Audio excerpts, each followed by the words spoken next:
Halo teman-teman,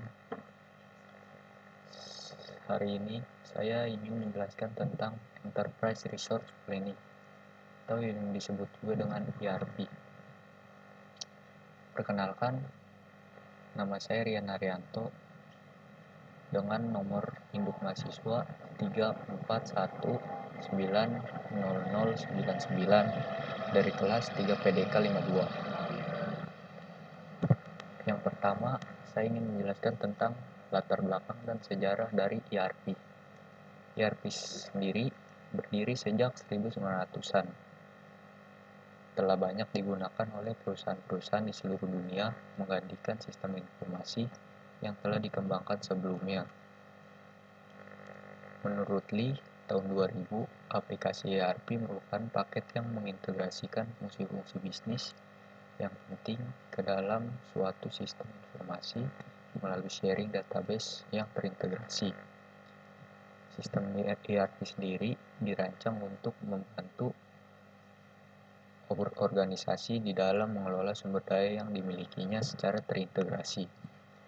Aplikasi ERP merupakan paket yang mengintegrasikan fungsi-fungsi bisnis yang penting ke dalam suatu sistem informasi melalui sharing database yang terintegrasi. Di Ford dalam Hawking menyebutkan terdapat 3 manfaat utama implementasi sistem ERP, yaitu integrasi, optimisasi, dan informasi. Integrasi adalah manfaat ketika perusahaan mampu mengintegrasikan data dan proses secara internal dan eksternal dengan pelanggan dan supplier. Sementara optimisasi adalah manfaat pada saat perusahaan mampu menstandarisasi proses bisnis dengan best practice yang ada. Dan yang terakhir ada informasi. Informasi merupakan kemampuan untuk menyediakan informasi yang kontekstual untuk mendukung pengambilan keputusan yang efektif. Yang kedua adalah landasan teori.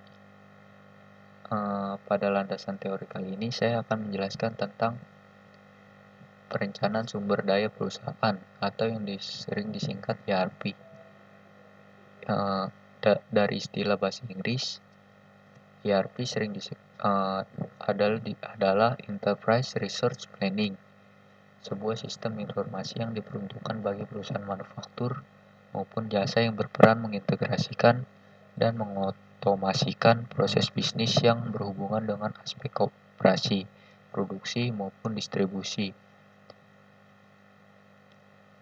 di perusahaan bersangkutan. Berikut adalah gambar dari ERP menurut Thomas Webb Wallace. ERP menurutnya adalah perkembangan lebih lanjut dari MRP, closed loop, MRP, dan MRP.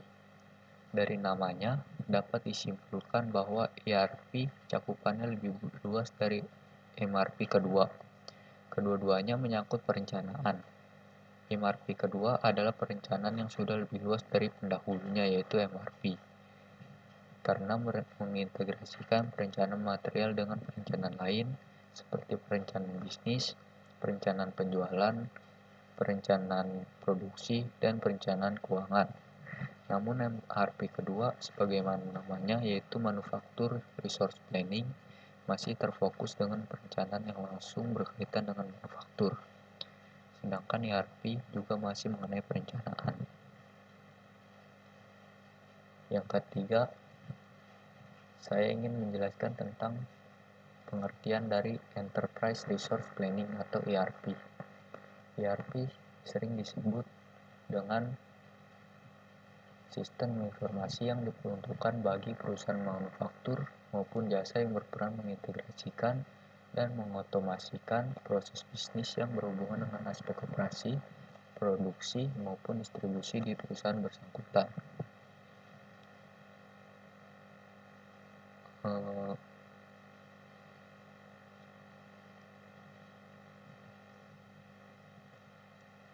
ERP adalah perkembangan lebih lanjut dari MRP, closed loop, dan MRP. Enterprise Resource Planning merupakan sebuah sistem informasi yang terintegrasi dan digunakan oleh manufaktur kelas dunia dalam meningkatkan kinerja perusahaan. ERP sendiri adalah suatu sistem, baik sebagai suatu sistem perencanaan maupun sebagai sistem informasi.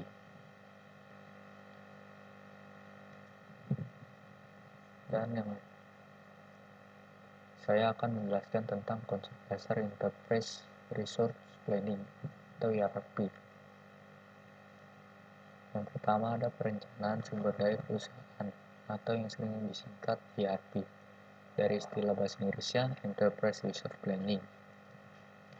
ERP sering disebut sebagai Black Office System yang mengindikasikan bahwa pelanggan dan publik secara umum tidak dilibatkan dalam sistem ini.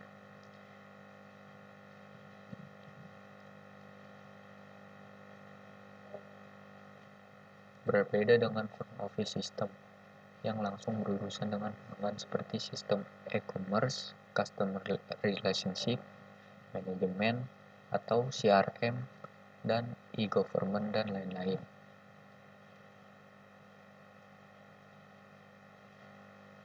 Sistem ERP merupakan paket software yang didesain pada lingkungan client server. Apakah itu secara tradisional atau berbasis jaringan? Yang kedua ada sistem ERP memadukan sebagian besar dari proses bisnis.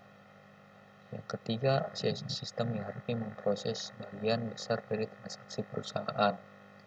Yang keempat, ada sistem ERP menggunakan basis data perusahaan yang secara tipikal menyimpan setiap data sekali saja. Yang selanjutnya ada sistem ERP memungkinkan mengakses data secara waktu nyata. Dan yang terakhir adalah dalam berbagai hal sistem ERP memungkinkan perpaduan proses transaksi dan kegiatan perencanaan.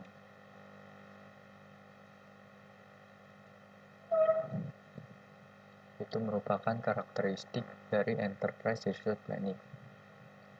Dan selanjutnya saya akan menjelaskan tentang keuntungan Enterprise Resource Planning atau ERP. Keuntungannya, kita dapat mendapatkan banyak keuntungan dari pemakaian ERP. Yang pertama adalah integrasi data keuangan.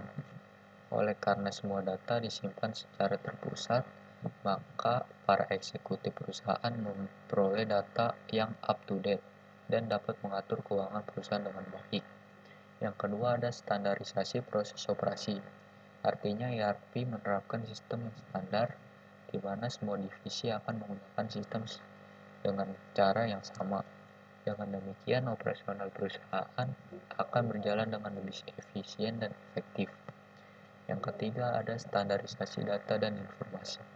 Artinya database terpusat yang diterapkan pada ERP membentuk data yang standar sehingga informasi dapat diperoleh dengan mudah dan fleksibel untuk semua divisi yang ada dalam perusahaan. Sekarang saya akan menjelaskan tentang kelemahan Enterprise Resource Planning atau ERP. Yang pertama adalah strategi operasi tidak berjalan dengan bisnis proses desain dan pengembangannya. Yang kedua, ada waktu dan biaya implementasi yang melebihi anggaran. Yang ketiga, karyawan tidak siap untuk menerima dan beroperasi dengan sistem yang baru. Yang keempat, persiapan implementation tidak dilakukan dengan baik. Yang kelima, berkurangnya fleksibilitas sistem setelah menerapkan ERP. Sekarang saya akan menjelaskan tentang keberhasilan penerapan dari Enterprise Resource Planning. Dalam keberhasilannya, ada beberapa hal yang sangat menentukan. Yang pertama adalah bisnis proses yang matang. Hal ini merupakan suatu syarat yang mutlak bagi sebuah perusahaan yang akan melakukan implementasi ERP. ERP tidak akan dapat diimplementasikan di sebuah perusahaan yang tidak memiliki bisnis proses yang jelas. Yang kedua adalah change management yang baik, bahwa implementasi sebuah sistem akan selalu diikuti dengan perubahan kebiasaan dalam perusahaan tersebut. Yang ketiga ada komitmen. Sebuah implementasi ERP dalam perusahaan pasti akan menyita banyak waktu dan tenaga. Komitmen dari pimpinan perusahaan sampai pengguna yang akan bersentuhan langsung dengan sistem mutlak sangat diperlukan. Yang keempat, ada kerjasama. Kerjasama harus dilakukan dengan baik antara internal perusahaan maupun antar perusahaan dengan konsultan yang melakukan implementasi. Konsultan dan pengguna sudah betul-betul menyatukan visi untuk keberhasilan implementasi ini. Dan yang terakhir adalah good konsultan. Pengalaman konsultan yang melakukan implementasi juga sangat berpengaruh dalam sebuah implementasi.